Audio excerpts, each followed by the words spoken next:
Say, for the sake of argument, that you enjoy a particular MMORPG type game. We'll call it old school Bloonscape. And then, for the sake of the argument, we say that the game runs these little seasonal events every June, where you complete a very short mini quest and get rewarded with cute little colourful outfits for your character to wear. We'll call these Pride events. These events had run for 3 years in a row without major issue and were a small but appreciated little get-together for the game's substantial LGBTQ player base, those who want to support them, and for everyone else who just likes colourful things to put on their character. Then, one year, the company behind that game gets a new CEO, and one of his first moves is to unilaterally cancel those events, despite numerous protests from the developers of that game, citing concerns over possible controversy these events could bring. Well, that wouldn't make much sense, would it? Okay, hypotheticals over, this is exactly what happened in old school RuneScape last year. We got our event pulled out from under us because one guy said no. I made a video about it last year and why I believe Pride events are a good thing for the game. While that video is somewhat rushed to hit a rather tight deadline, I think it holds up and I stand by it. Go watch it if you haven't already. If you want the short of it, I believe that Pride events are good things to have in games because they are good to have in real life, and the virtual world is an extension of that. They don't cause the game any harm, but do mean a lot to the people who care about them, and are generally just a lot of fun. I believe every person under the LGBTQ+ banner deserves to be accepted for who they are, and in-game Pride events are a small step towards that, and they do a great job of signaling to the community the type of behaviour that is and is not acceptable. Nothing groundbreaking, but as to be expected, we see armies of people crawling out of the woodwork to get mad at me and tell me that I'm wrong. While I was not surprised in the slightest by this, I was a little taken aback by the sheer scale of it. But despite how many people showed up to disagree with me, almost all of them were making the same tired arguments over and over again. And that's what I want to explore today, because absolutely none of these anti-Pride arguments hold up under any real scrutiny. But they get repeated at such a rate that I think to the uninformed, they have become a sort of accepted by proxy. Because if you haven't taken the time to actually think about this stuff, you might see it so often you just assume they must have a point. And I'm here to tell you today that they really don't. The most important thing that must be said when we talk about this stuff, that I implore you to remember above everything else I say today, the vast majority of people making these arguments do not genuinely believe them. They are bad faith arguments being made in an attempt to shut you down so that they can win and you therefore must lose. They make these false arguments as a proxy for the things that they really believe, because they know that they cannot get away with saying how they truly feel and still get to come off as a rational human being. Yes, I know how that sounds, but if you start to pick apart the points the anti-Pride crowd makes, you will very quickly realise that they hold no logical consistency, and no truly rational person could actually believe this stuff. If you want to go really in depth on this, I highly recommend you check out Innuendo Studios' series, The Alt-Right Playbook. It explores argument techniques used by disingenuous people to make themselves look like the winner. It's super informative, and a lot of the arguments we look at today are in themselves examples of these exact same techniques. The card says moops, after all. I'm sorry, the card says moops. The point of this video today is not to convince the anti-Priders to come over to the good side. That is not going to happen so easily. These people are not looking to be convinced, and a 20-something minute long YouTube video is not going to be enough to change that. This video is instead to help give you, the reasonable viewer, the ammunition you need to better shut down the anti-Pride crowd when they start piping up. And maybe if you're still on the fence about which side you should be on, well, hopefully this might convince you to make the right choice. So here's what we're going to do. I've boiled the most common anti-Pride arguments I see down to their simplest forms, and I will do my best to explain why they don't work. First by reading each of them at face value, and then by diving into what they really mean. This might take a while, but here we go. Content warning again for everything going forward. Bigotry of all types will be talked about going forward. Keep politics out of video games. This is by far the most common line repeated on the subject. On the surface, you can kind of see the point. The word politics, on its own, conjures images of stuffy rooms full of old men in suits talking about taxes and boring crap like that. Surely no one would want that sort of stuff in a fun video game, but that's not the sort of politics they're mad about, is it? They aren't mad about the representation of the Great Koren's council system and its corruption and its shift into a monarchy. They aren't making a fuss about the portrayal of the punitive tax system of Yartizo. No, there's only one kind of politics that people use this line on, and it's the portrayal of anyone that isn't strictly cis and white and straight. It is trivially easy for me to list off RuneScape quest lines that portray themes that are political in nature, or that allude to real-world events in some way. But no one is up in arms about these, because it is not actually about politics at all. It's about what they personally want to keep out of games. things that personally bother them when they have to see it, and that is queer people. The use of this statement, keep politics out of games, is an attempt to make politics and games seem like polar opposites, like politics are anti-fun in some way. And by bringing this line up every time they see a Pride event, it is an attempt to conflate queer people with politics, as if to indicate they are somehow inherently political by their mere existence. What an awful thing to believe about someone. Sorry, queer people, but the way that you are, that you did not choose to be, is anti-fun, is anti-video games, and does not deserve to have representation because it is somehow more political than the other kinds of politics and therefore cannot be allowed in our game. That is what these people are saying. This is the natural conclusion of the keep politics out of games line, when it is brought up exclusively in opposition to representation of LGBTQ people, or other groups that they don't like. When they say keep politics out of games, they mean keep politics and people I don't like out of games. If it was actually about keeping all real world politics out of the game, then things like this wouldn't fly. But no, this is fine. No one is saying to keep this kind of politics out of the game, just the rainbow kind. That should tell you all you need to know. So to summarise this one, don't let people use the word politics to hide what they are truly mad about. Always be asking yourself, which politics? Because it is never all politics. It's a waste of dev time. Jagex should focus on real updates that add real content, and not this silly cosmetic stuff that only a small percentage of players actually care about. There are three implied statements being presented by this sort of argument. One, that the adding of Pride events was being done at the cost of some other kinds of content. Two, that Pride events are not real content and are lesser in some way. And three, that Pride events are niche and therefore not worth spending time on. Let's tackle those in order. For the first, well, it is simply not true. No piece of content was delayed or otherwise harmed by the inclusion of Pride events. I can say this for certain because I know how game development works. The amount of work that needs to go into a Pride event is, in all honesty, barely anything. It's a short mini quest with a handful of cosmetics. It needs, at most, one person from the writing team, one person to do some simple programming, one person to make some art, and maybe one more person to do a bit of testing to make sure it all works. You could have the whole thing done in an afternoon, a day at most. This is nothing in the grand scheme of other huge updates the team is working on that have dozens of people working on them at a time. The nature of software development is that you can't just throw more people at a task and expect it to get done faster. There are limits to these things and heavily diminishing returns. Sometimes you'll have team members with not much to do, and letting them work on a bit of a passion project is a really good way to get some more work out of them, while still being beneficial to the end product. It's great for team morale, which is in turn great for the long-term health of the team, and of course, the game itself. You can't just have everyone crunching on the next big thing all the time. That's how you get burnt out teams that end up quitting and endlessly delayed projects. Sometimes you gotta let people make things that they enjoy. It's better for everyone,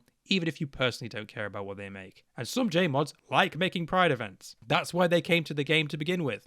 On to the second, that Pride events are somehow not real content. It begs the obvious question of what exactly counts as real content and what doesn't. Is it because it only gives cosmetic rewards? Because that would rule out a ton of very old content like random events, trouble brewing, and castle wars, which have predominantly cosmetic rewards used only for fashionscape contests. Should we get rid of all of those? Or is it not real because it only lasts for a limited time? Because then that rules out all of the leagues, which are highly anticipated events that draw massive player counts, so it can't be that. There really isn't any metric you can define what makes real content or not beyond stuff I personally engage with, which obviously isn't fair because RuneScape is so huge that most players cannot meaningfully engage with all of it anyway. We all have our own little areas we prefer and those we dislike. Which leads us nicely onto the third point, that because Pride only affects a small percentage of players, it is somehow not worth doing. It needs to be said that the idea that only people who are LGBTQ themselves can enjoy Pride is ridiculous. It's for everyone.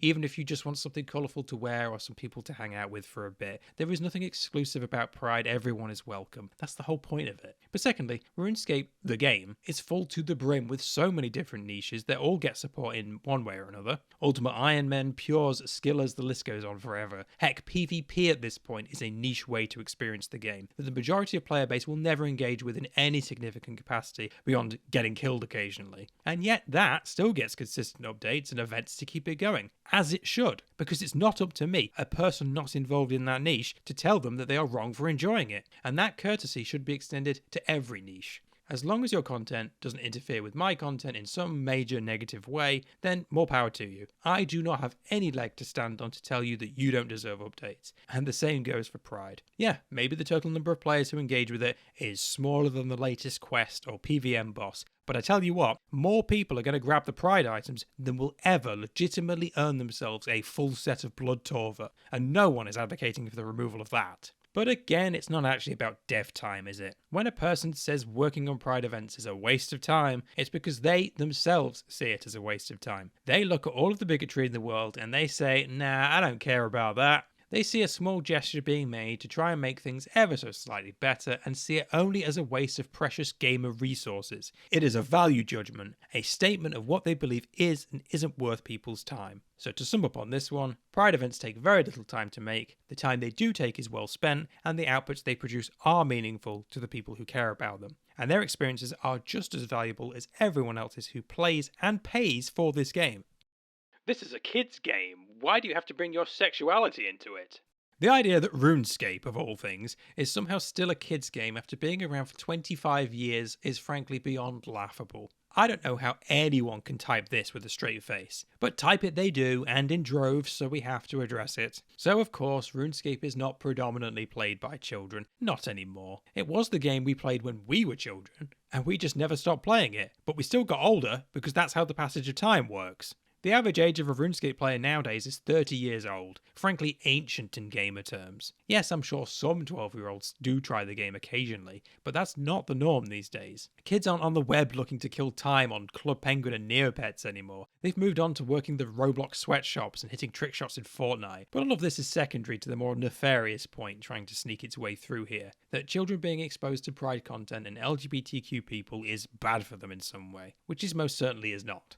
They use the word sexuality on purpose to try and bait the idea that the action of sex is somehow involved. Heterosexuality, despite being everywhere, never gets this treatment. Imagine if someone said to a man, hey, I get that you like women, but just keep it away from me. No one ever seriously says that, but gay people have to hear that garbage all the time. We have a whole quest where you have to get married in order to progress, and until fairly recently it had to be a straight marriage as well. No one ever had a problem with that, but even the slightest illusion of two people of the same gender having some romance together, and oh my god, do we have to hear about how gross and obscene it is. There is nothing wrong with children learning about the whole spectrum of human existence. Some kids are gonna be queer, and that's fine. No one is forcing it on them, no one is brainwashing them into catching the gay, or dealing them secret hormones in the back alley of Varrock. No, they are just born as they are, and the opportunity to learn that others are out there just like them, and that it's fine to not always fit neatly into our nice little default boxes, is super helpful for young people just coming to grips with the world.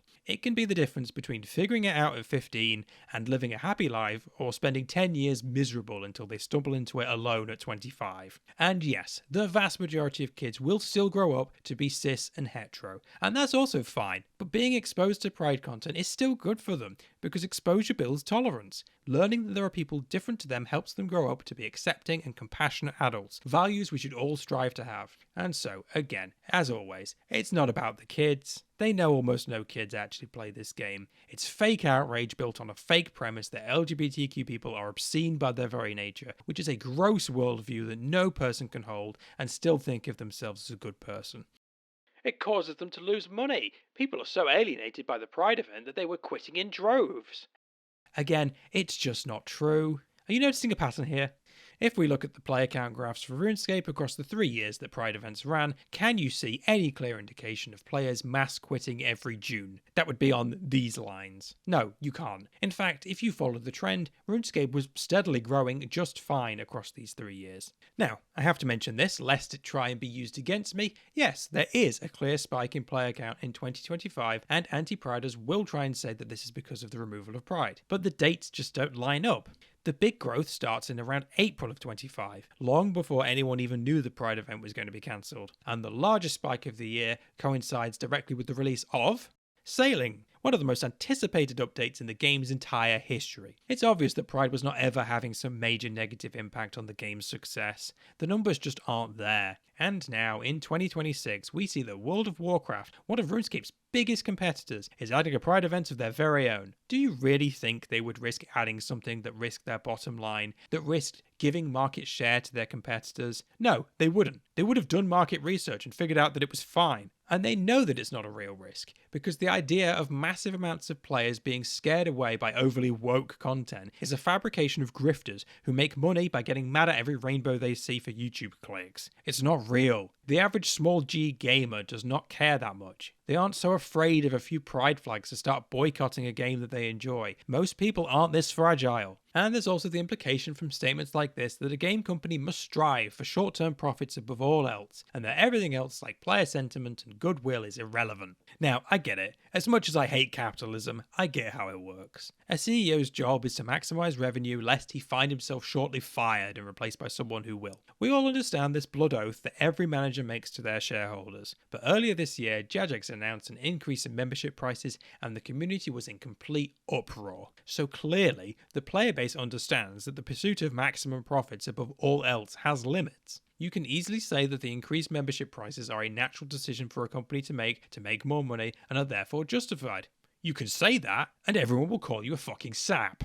Because the normal among us, who want to live in a society and not an endless machine designed to grind money from our bones, know that profit motives have limits. And so, all of this is to say that even if Pride content did cost Jagex some small amount of money, which it doesn't and never did, it would still be valid to keep it in the game, because some things, even to a company under capitalism, are more important than money. We're all able to understand that. You could just throw your own event. What difference does it make if Jagex is involved or not? Okay, so we did do that. It's the footage you're seeing behind this video right now. It was super successful. Considering we only had a few weeks of planning and no support from any large content creator, we still managed to get hundreds and hundreds of people into attendance. So many, in fact, that people were struggling to join the world we were on because we had filled it. So there's clearly a demand for this sort of stuff, and I'm just a no-name Andy. Imagine if someone with an actual audience ran something like this, or someone with the biggest audience perhaps, like Jagex themselves.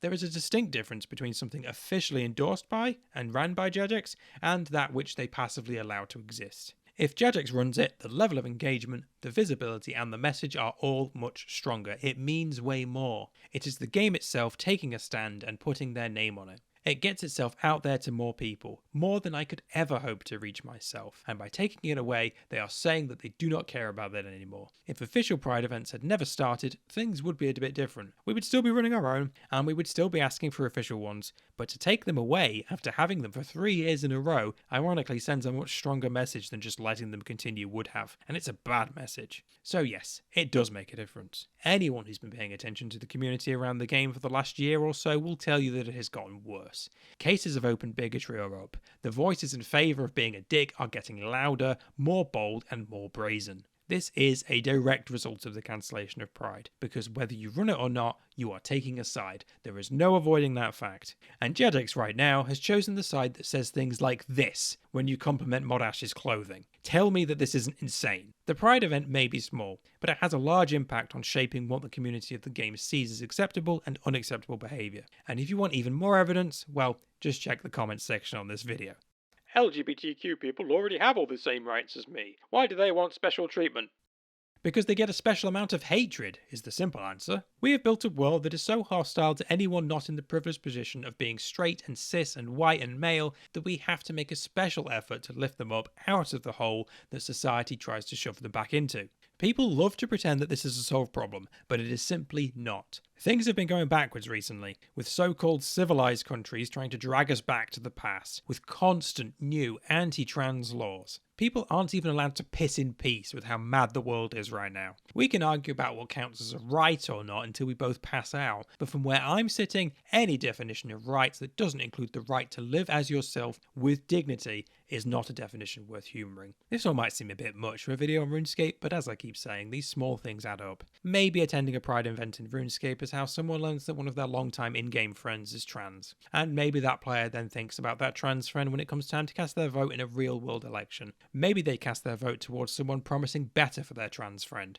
The butterfly effect is a powerful force, and the more little ways we can nudge it in the right direction to create the chain of events that we want like this, the better the world will be. Every little helps. The people framing Pride events as special treatment are trying to make celebrating those different from themselves as a somehow shameful act, like it requires pushing themselves down in some way. It is a scare tactic to make it seem like we live in a zero-sum game where there's only so much acceptance to go around, and the gays are coming to take some of yours. That is not how it works. A rising tide lifts all boats. A world that is better on tolerance and love of others is better for everyone, even us white bread guys of the world. There wouldn't have to be anything special about it if we could just be good to everyone by default, right?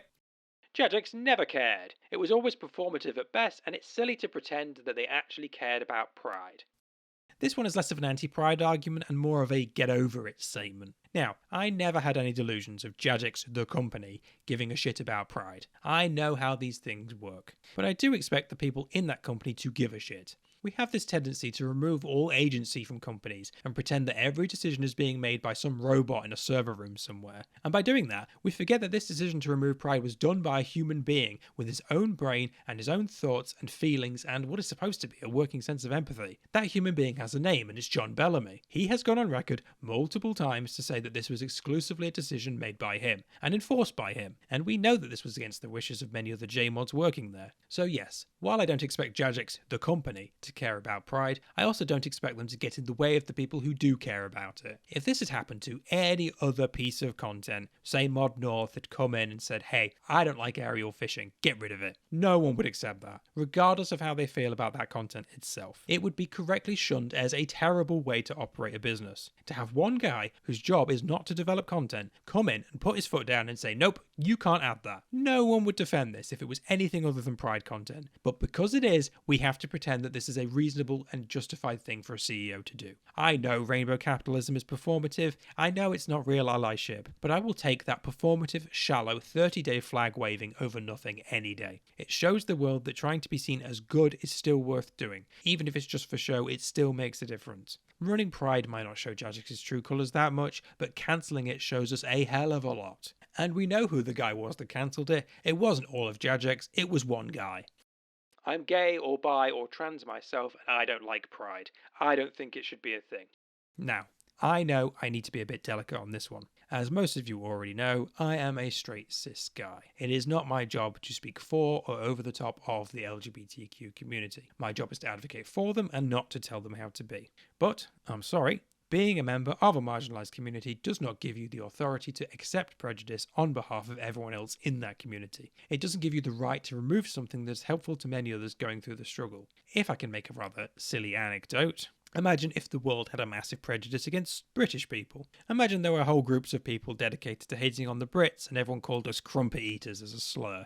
I, as a British guy, would not be justified in standing up and saying, yep, this is fine actually, carry on. And it's the same here with Pride. Maybe you personally aren't currently suffering for your identity, and I am glad of that. I am genuinely so happy that you feel comfortable enough that you feel you don't need Pride anymore. That's great. But so many other people aren't so lucky, and they want to keep fighting for themselves and for others. We keep Pride going so that one day everyone will get to feel like they don't need it anymore, and to celebrate everyone who came before us. We work together and we come to decisions as a group to try and decide what can make the world better for everyone. I am always learning to be a better ally, and if you're in any part of the LGBTQ and want me to be better in some way, I am always open to listen to it. But just remember that no one person gets to dictate the conversation for everyone, no matter who they might be. Not even me, the guy with the microphone. I am just a guy, after all. So, if you feel that Pride isn't for you, all I ask is that you don't stand in the way of those who still want it. Who cares? Now, obviously, this isn't an argument. No counterpoints are attempted to be made here, but this is a surprisingly common response I will get whenever I bring this stuff up. To which I say that you, the person leaving this comment, obviously care. If you truly didn't care, you would just scroll past and move on with your day. But the fact that this stuff bothers you enough to leave this comment at all shows that you are someone who cares. Disliking something is still caring about that thing. Now, they know this. Pointing out the hypocrisy in their actions is trivially easy. I've been doing it for about 20 minutes, maybe 30 already. But what they are actually trying to do is to stomp down your caring into oblivion. They are trying to make you feel bad and cringe and alone in your caring. Their hope is that if they can repeat this enough times, maybe you will believe them. But we must never fall for it because, as with everything else they say, it is just not true. Obviously, many people care. There's hundreds of them in the footage playing on this very video. And most importantly, importantly for this, I care. I make these videos because I care about others, and no one can tell me to stop. No one can take that away from me, and no one can take it from you either. It is not up to anyone but you what you are allowed to care about. I believe this stuff is important, so I will keep talking about it. I know from experience that many others feel the same way I do, and this video is for every single one of them who does care and will continue to care forever. As with so many of these responses, it is a value judgment. They are trying to shame you for having a working sense of empathy, one of the most powerful and beautiful things that the human species has. Do not let them take it from you. Do not let them bully you into apathy, because that's how they win, and we end up in a world where everyone is only out for themselves and everyone loses. Fuck you and other insulted insults.